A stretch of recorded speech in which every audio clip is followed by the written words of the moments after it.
네, 수요일 묵상의 시간입니다. 순종의 삶 외에는 하나님께서 우리를 통해 일하시는 것을 볼 방법이 없다. 순종의 삶 외에는 하나님께서 우리를 통해 일하시는 것을 볼 방법이 없다. 이런 제목으로 오늘 묵상 함께 나누겠습니다. 어제 우리는 묵상의 마지막에 사도행전의 저자 누가가 사도 베드로가 죽은 사람을 살리는 놀라운 기적을 기록하면서도 그런 사건에 대해 간략하게 언급할 뿐이고 오히려 9장, 10장, 11장에 거쳐서 성령 하나님께서 어떻게 스스로 하나님의 새 언약을 성취해 가고 있는지를 보이고자 하는 그 의도를 우리가 살폈습니다. 자, 그래서 9장 앞부분에서 사울을 변화시켜서 이방에 이제 전도자로 내보낼 준비를 하시면서 10장에서는 이제 동시에 베드로를 통해서 이방의 전도의 문을 여는 그 모습을 보여주시고, 이제 더 나아가 11장을 보면 이제 그 하나님의 뜻을 확실하게 된 이 베드로의 체험과 간증을 통해서 예수를 믿는 이 백성들이 어떤 길로 나아가야 되는가라는 거를 보게 됩니다. 자, 그래서 그 내용을 좀 살펴보면 10장은 베드로의 그 잘못된 인식을 깨뜨리기 위해서 이 코넬리우스, 그러니까 성경에 고넬료라고 하는데 로마의 백부장 이야기가 나옵니다. 고넬료는 로마의 군대 백부장으로서 당시 가이사랴 지역에는 총독의 관저가 있었고 로마의 군대가 주둔하고 있었는데 아마 고넬료는 거기 그 부대에 주둔군의 어떤 하급 지휘관, 그러니까 백부장이었던 것. 자, 그래서 보면 이제 BC 82년에 10,000명의 노예를 해방시켰던 고넬료 슐라라는 이런 사람의 이름을 본따서 당시 고넬료라고 하는 이름이 굉장히 여러 사람에게 흔하게 지어졌습니다. 그러니까 유명한 이름이니까. 그래서 아마 고넬료 역시 그래서 이제 그런 혜택을 받은 사람 중에 하나인 것 같기도 해요. 그래서 어쨌든 고넬료가 소속된 부대는 총독 보호를 위해 배치된 지원 부대로 보입니다. 여기 1절에 이달리아 부대라고 했는데 이 부대의 규모는 약 300에서 600명의 군인으로 구성되는 부대로 보입니다. 자, 그러니까 이 부대는 오늘날의 대대 병력 정도를 의미하는데 그중에 이제 백부장은 100명 정도의 군인을 지휘하는 오늘날 뭐 대위나 소위 정도의 계급으로 중대장급에 속한 어떤 그런 지휘관으로 볼 수 있겠죠. 그러니까 신약에서 이방인 백부장이 자주 언급되지만 부대 소속과 이름을 밝힌 거는요.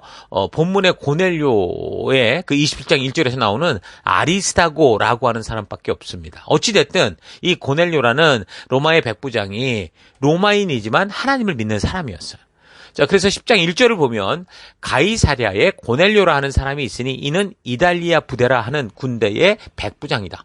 그가 경건하여 온 집안과 더불어 하나님을 경외하며 백성을 많이 구제하고 하나님께 항상 기도하더니, 그러니까 이 사람이 자기만이 아니라 온 가족으로 더불어 하나님을 경외하는 삶을 살며 늘 기도하는 삶을 살았는데 3절 하루는 제9시쯤 되어 환상 중에 밝히 봄에 하나님의 사자가 들어와 이르되 고넬료야 하니, 아마도 이 사람은 유대인들처럼 하루에 3번 기도하는 삶을 살았던 것 같아요.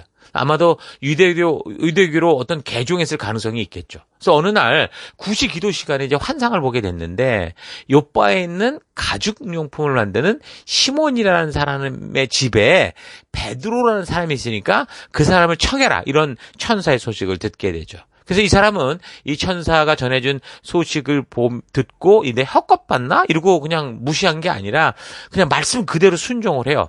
그래서 요바로 사람을 보냈습니다. 그래서 그 보낸 사람들이 도착할 즈음 요바에 있던 베드로도 기도 중에 환상을 보게 됐는데 베드로가 본 환상은 하늘에서 큰 보자기가 내려오는데 보니까 율법에서 먹지 말라고 한 온갖 부정한 동물들이 우글우글 했단 말이에요. 근데 하늘에서 음성이 있기를 베드로야 잡아 먹어라 그랬단 말이에요. 베드로 또한 유대인으로 율법을 지키는 일에 뭐 아주 성실했던 사람이고 그런 게 이제 보편적인 삶을 가지고 살아갔던 사람인데 그 하늘에서 먹어라라는 말을 들었음에도 불구하고 자기는 절대 그럴 수 없다. 지금까지 내가 이런 부정한 것을 먹어본 적이 없다. 이런 식으로 이제 거절을 하죠.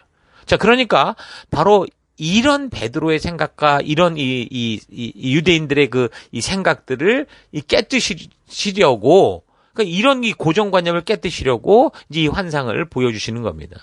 이런 사회적 고정관념 안에 갇힌 인간들 스스로 그것을 인식하지도 못할 뿐 아니라 깰 수도 없기 때문에 지금 삼위일체 하나님께서 직접 이런 환상을 보여주시면서 사도들과 성도들에게 하나님이 원하셨던 그 율법의 근본적인 의도를 알리고자 하시는 거죠.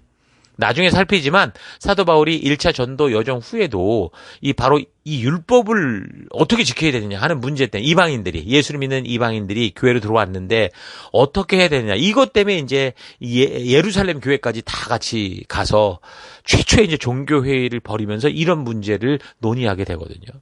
그러니까 초기 교회 시대 복음이 열방에 전파될 때 초대교회 성도들은 누굽니까? 성경과 역사를 아는 유대인들이잖아요. 유대인으로서 율법으로부터 시작된 이 종교 문화, 사회 문화, 국가 문화 속에서 살아왔던 사람들이기 때문에 예수님의 은혜로 하나님의 자녀가 되는 이방인 성도들이 생기면서 자기들끼리 믿고 자기들끼리 있을 때 문제가 아니었는데 유대 종교 문화 그대로 그냥 가면 됐는데 이제 이방인들이 와서 이걸 따라하냐 마냐, 이것 때문에 이제 문제가 크게 된 거죠. 분명한 건 하나님께서 하나님 나라의 백성들에게 주신 하나님 나라의 법도와 규례와 명령, 이 율법은 예수님께서 말씀하셨듯이 영원히 없어지지 않는 거예요. 그러니까 예수님은 율법을 그래서 완성하러 오셨고 그 율법을 완성하셨죠. 그래서 이제 완성된 하나님 나라 법이다라고 하면 당연히 모든 사람들이 지켜야 될 유일한 아주 중요한 기준이 되는 게 맞아요. 자, 근데 중요한 것은 율법의 문자 그대로가 아니라 그 율법의 조항, 법도와 규례와 명령을 주신 그 속에 담긴 하나님의 의도가 바르게 지켜져야 되는 거죠. 그러니까 지금 바리새인들이 율법을 철저히 지킨다고 하면서 결국 예수님께 책망을 드는 이유가 뭡니까? 그러니까 율법의 문항대로 지키지 않아서가 아니고요. 그 율법을 주신 하나님의 의도를 잊어버리고 이 종교의 굴레, 율법주의로 만든 것이었기 때문이죠. 그것을 바르게 잡는 게 중요한 겁니다. 근데 워낙 오랜 전통과 문화 간섭 속에서 그게 굳어져서 자기들 눈에 그냥 문자 그대로 조상들의 유전을 따라 그냥 우리가 살아가는 삶의 이 모습 따라 행하지 않으면 다 죽이는 거예요. 예수님도 십자가 못 박혀 죽였죠. 바른 복음을 전하는 스데반도 돌로 쳐 죽였잖아요. 그러고도 이게 타당하다고 생각하는 그런 식의 분위기가 초대교회 시대의 보편적 문화였던 거죠. 자, 그래서 예수님께서는 예수님의 그리스도 되심을 믿고 성령으로 하나님의 살아있는 역사를 믿는 이 새 언약의 백성이 된 이 교인들로부터 바로 베드로에게 보여주시는 이런 환상을 통해서 하나님께서 이 율법을 주신 의도를 밝히고, 그래서 율법주의에 얽매이는 게 아니라 사람을 살리고 생명을 구원하는 하나님의 의도를 따라 이 율법의 정신을 따라 살아가는 게 먼저다라는 거. 이게 바로 새 언약의 핵심이고 하나님 나라에 변치 않고 지켜질 하나님의 뜻이다라는 거를 밝히 알게 하시는 겁니다. 자, 그러니까 삼위일체 하나님께서 이런 일들을 직접 주도적으로 행하지 않았다면 어떻겠어요? 예수님의 그리스도이심과 또한 이 하나님이신 이 율법, 하나님 나라의 백성답게 살게 하는 하나님의 법도와 규례와 명령은 그저 유대인들의 민족 종교 정도로 그냥 민족 종교인 거죠. 자기네 나라 신 이렇게 매장되고, 심지어 그래서 교회로 만약에 부름받은 이 새 언약 백성들까지도 자칫 이런 율법주의에 얽매인 삶을 살게 되고 말았을 겁니다. 베드로나 예수님의 제자들처럼 비록 예수를 믿고 성령을 체험하고 거듭난 사람이라고 해도 오랜 과거부터 삶의 일부가 되어서 지금도 그렇게 살아가는 익숙한 이 틀을 스스로 깨어나오지 못하고, 그리고 그러기 때문에 삼위일체 하나님께서 주도적으로 이 복음의 열방으로 나아가는 문을 여시는 거죠. 보지 못하는 것을 보여주시는 거죠. 자, 이게 이제 사도행전이 우리에게 보여주는 아주 핵심적인 내용이라는 거예요. 그래서 여러분과 저도 이방인이 아니라 바로 하나님의 자녀로 이렇게 하나님의 백성다운 삶을 오늘 살아갈 수 있는 거예요. 자, 그러니까 베드로가 본 이 환상은 유대인들이 이방인들을 하나님의 백성될 사람들이 아니라 부정한 짐승처럼 보고 있었기 때문에 하나님께서 그 잘못된 그 시각들을 깨뜨리려고 한 겁니다. 성령께서는 지금 복음이 지금 온 예루살렘과 온 유대와 사마리아 지역까지 막 퍼져가게 하시고 아프리카 지역까지 막 펼치시느라고 분주하게 사역하시는데, 그 은혜로 교회가 된 이 초대 그리스도인들은 여전히 전통적인 관습의 패러다임에 얽매여서 벗어나지 못하고 있었죠. 베드로는 사도였고 그 그리스도와 그리스도의 그 생존을 받고 성령의 역사를 받던 증인이었음에도 불구하고 여전히 유대인의 그 전통적인 삶의 방식 속에서 그냥 자연스럽게 살아왔기 때문에 자기도 모르게 어떻겠어요. 이방인에 대한 부정적인 시각을 가지고 있었어요. 그래서 이방인들과 함께하는 걸 되게 꺼려했다고요. 그러니까 유대인들이 이방인들을 상종하지 않고, 그래서 이미 여러 번 말했던 것처럼 사마리아 땅 같은 데 지나가지도 않으려고 그랬잖아요. 유대에서 갈릴리 지역으로 가려고 요단강을 건너가고 이런 식으로 살았던 이 족속들 아닙니까? 하물며 자기 나라의 적대국인 로마 사람과 근데 교제를 한다. 이건 사실 상상하기 힘든 일이었어요. 그러니까 정통 유대인들은 그렇다고 하더라도 베드로를 비롯한 온 교회와 성도들 또한 이런 유대적인 전통의 틀을 벗어나지 못하고 있었기 때문에 그런 잘못된 시각을 교정하시려고 지금 하나님께서 환상을 통해 큰 보자기에 그 부정한 가축들을 내려보내시고 그리고 이걸 먹어라 이렇게 하셨던 거죠. 물론 베드로는 그에게 즉각은 저는 안 됩니다. 거절했었죠. 그래서 이제 하나님 뭐라고 하십니까? 내가 깨끗게 한 것을 네가 왜 속되다 하냐 하시면서 하나님의 진실한 의도를 상실한 채 그의 속에 자신도 모르게 박혀있는 그 고정관념들을 드러내시는 거죠. 앗! 하고 그걸 깨뜨리는 거야. 베드로가 앗! 했겠죠. 그래서 하나님의 진정한 의도를 다시 되돌아 생각하는 그런 시간이 된 겁니다. 그래서 하나님은 사람을 변화시킬 때 그렇게 한 번에 막 완전히 이제 초전박살을 내서 개조하고 변신시키는 게 아니고 지금 우리가 가지고 있는 이 모습, 이 꼬라지 그대로 받아주시죠. 그 현 수준에서 우리가 여전히 가지고 있는 이 완고한 생각들, 습관들을 하나씩 말씀으로 깨뜨리시는 거예요. 그래서 진정한 하나님의 뜻을 이 말씀을 들을 때마다 발견케 하시고 그래서 스스로 가진 자유의지를 가지고 주도적으로 순종을 통해 그걸 수용할 수 있도록 나를 깎아갈 수 있도록 하나님 닮아갈 수 있도록 그렇게 해서 성장케 하십니다. 억지로 강요하고 하라면 해라는 식으로 사람을 대하지 않으시는 거죠. 사람은요 우리가 알듯이 강요를 통해서 변화시킬 수 없어요. 자, 그래서 우리 교회에서도 지금 설교를 통해 여러분들 그동안 나도 모르게 살아왔던 신앙의 삶을 자꾸 되돌아볼 수 있도록 하는 그런 도전을 주거든요. 오직 말씀으로 들어가서 성령의 인도하심을 받아 그래서 말씀의 가치로 새롭게 무장되는 성도들을 세워감에 있어서 그동안 하지 않던 그렇게 성경을 보는 그런 안목을 주고 가치관을 세워가는 그런 질문들을 던지고 그것을 고민하게 하고 묵상하게 하는 거. 그게 전혀 이제 자기 생활에 익숙한 사람들에게 그걸 벗어나기 위해서는 정말 전쟁처럼 힘들고 어려울 수 있어요. 그래서 우리 교회를 처음에 너무 말씀이 좋다고 왔다가 떠나간 수많은 사람들이 있습니다. 그러나 우리는 이 사명을 감당해야 돼요. 우리의 삶에서 습관이 된 익숙한 것은 삶을 어떤 편리하게 해줄지는 모르지만요. 그러나 잘못 형성된 습관과 그릇된 생각에 사로잡힌 그런 익숙함은 우리를 죽음으로 몰아가요. 그래서 반드시 깨고 나올 수 있어야 새로운 삶을 살 수 있다는 거죠. 그러기 위해서 자신들이 보지 못하는 관점에서 자신을 볼 수 있어야 되는데 그런 인간이 보지 못하는 관점을 보게 하는 게 바로 성경과 역사요. 진리의 성령 하나님인 겁니다. 그래서 교회와 성도는 하나님이 택한 생명들이 하나님의 마음이 담긴 말씀 앞으로 쫙 들어올 수 있도록 나의 거짓된 옛 고정관념이 깨질 수 있도록 계속 도전을 줘야 되는 거예요. 그래서 계속 그래서 이제 이어지는 본문의 내용을 보면요. 베드로가 그런 환상을 본 후 의아해할 때 누가 자기를 찾는다고 해서 보니까 로마의 백부장 그 코넬리우스가 보낸 심부름꾼이 왔던 거예요.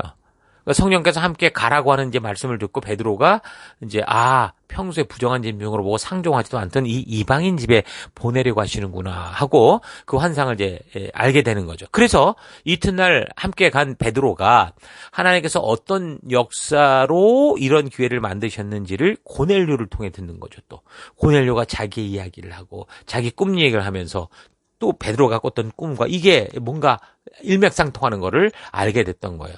자, 그러니까 자꾸 말하지만 지금 삼위일체 하나님께서 직접 사역하시는 것을 보게 되는 거, 그게 사도행전의 기록이에요.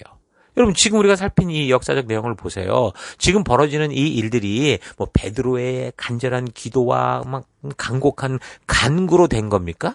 아니에요. 그럼 또 빌립이 그 이디오피아 내시를 만나서 전도한 것도 그가 정말 열정적으로 수고하고 애써서 된 겁니까? 아니라고요. 사울이 예수님을 만나게 된 것도 뭐 사울이 정말 예수님을 간절히 찾은 게 아니에요. 그의 능력으로 된 게 아니에요. 전부 다 지금 사도행전의 이야기는 하나님께서 먼저 찾아주시고 먼저 당신이 계획하시고 준비하신 대로 직접 행하시고 계신 그 내용이 사도행전의 내용인 겁니다. 자, 그래서 10장 34절 베드로가 입을 열어 말하되 내가 참으로 하나님은 사람의 외모를 보지 아니하시고 각 나라 중에 하나님을 경외하는 의를 행하는 사람을 다 받으시는 줄을 깨달았도다. 이렇게 말합니다. 그러니까 외모를 보지 않는다라는 것은 뭐 얼굴의 모습을 판단하는 이게 아니잖아요. 그죠? 그래서 이방인이냐 유대인이냐 이런 식으로 막 사람을 이상한 잣대를 가지고 구분하지 않는다는 거예요. 이거는 지금 우리가 생각하면 너무 당연한 건데 그 당시 유대인으로 이 사실을 깨닫게 된다는 건 정말 놀라운 혁명적인 그런 일이었다고 해도 과언이 아닙니다.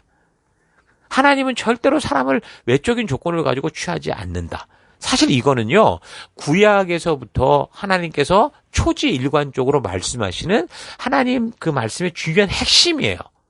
근데도 불구하고 유대인들은 자기 마음대로 하나님을 자신들의 영역 안에 있는 자신들의 종교로 축소시켜버렸죠. 그러나 하나님께서는 그렇게 그들의 인간들의 그런 이 일들처럼 그렇게 축소되고 종교화되는 게 아닙니다. 여전히 살아계셔서 여전히 하나도 변함없이 온 세상에서 하나님을 경외하고 그 뜻을 알고자 하고 그 뜻대로 살고자 하는 사람을 찾으시고 교회로 하나 되게 하시는 거죠.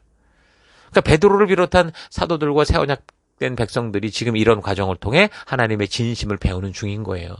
자신들이 잘못 알고 있는 익숙함의 틀에서 깨어지고 있는 중에 옛사람이 깨어지고 있는 거죠.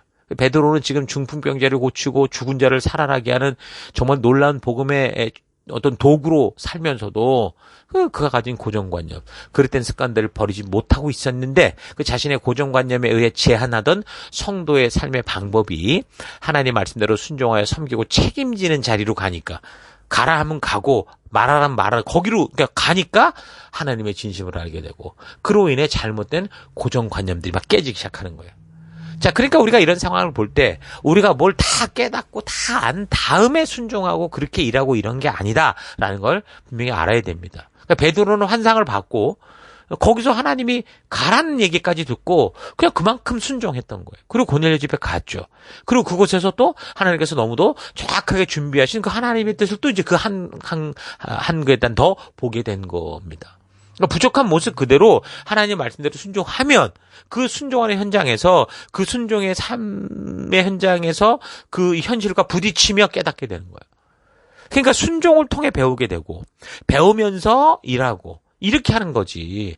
다 배워놓고 뭐 언제 무슨 일을 합니까? 어떤 사람이 난 수영 잘하기를 원해. 그러면서 자기는 수영을 잘할 때까지 물에 절대 들어가지 않을 거야. 그러면 그게 무슨 수영을 배우는 겁니까?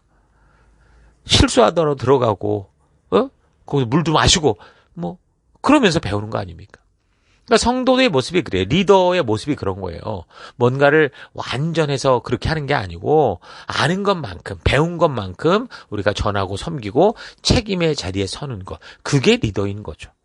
그래서 가르치는 사람은 그 준비 내가 모르는 걸 말하는 건 아니니까 아는 것만큼 말하는 거니까 그걸 준비하면서 배우고 또 중요한 건 그걸 가르치면서 더 배운다는 거죠. 그래서 여러분들도 하나님 말씀을 완전히 다 알 때까지 가만히 있겠다 그러면 안 되고요. 내가 지금 듣고 배운 것까지 바르게 전하고 가르치기 위해서 스스로 좀 더 깊이 파고 또 바르게 살피는 노력을 하고 그래서 그 살피는 것을 다시 누군가에게 전하고 나눌 때 그때 정말 제대로 배우는 거예요. 그러니까 가르치는 자리, 인도하는 자리에 겸손히 설 때, 책임지는 자리에 설 때에야 비로소 완전히 배울 수 있다는 거죠. 저도 목사로서 지금 주일에 전할 말씀을 위해서 열심히 준비하고 주중에 그걸 한번 녹화합니다. 녹화하면서 그걸 다시 보고 원고를 정리하고 다시 또 이렇게 맞춰요.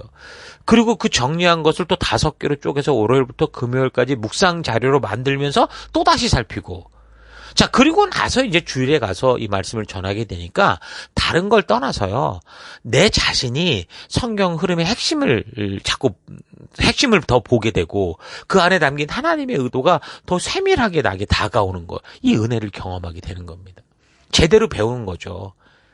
그리고 이제 이것을 지금 5번째로 이렇게 성경 강해를 해오고 있으니까. 근데도 저는 여전히 준비할 때마다 새로운 것이 보이기 시작하고 그동안 보지 못했던 안목이 넓혀지는 걸 느끼게 되고 이렇게 되거든요. 그러니까 결국은 전하고 가르쳐야 제대로 배울 수 있다라는 거 잊지 마십시오. 자, 그래서 베드로가 그렇게 부족함에도 순종의 길을 갔을 때 놀라운 하나님의 그 놀라운 계획과 그 경륜을 깨닫게 되고, 그래서 고넬료와 그의 식구들에게 예수 그리스도의 이 복된 소식을 전합니다. 10장 36절.